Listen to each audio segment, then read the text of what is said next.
Hi guys, this is a solution for Excel assignment number 3, question for sales commission Q in the worksheet.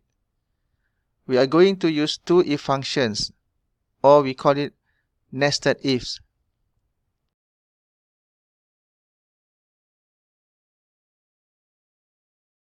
In if 14, you start your formula with equal if, open bracket, D14 greater or equal than 10,000, comma, D8.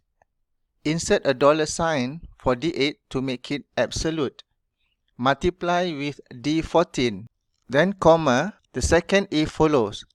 If, open bracket, D14 greater or equal than 5,000. This is the second condition in nested if. Comma, D9. Insert a dollar sign to D9 to make it absolute. Multiply with D14, comma, D10. Make it absolute by inserting a dollar sign again. Multiply with D14. Close it with two brackets because you have two if. Then press enter or control enter. Thank you.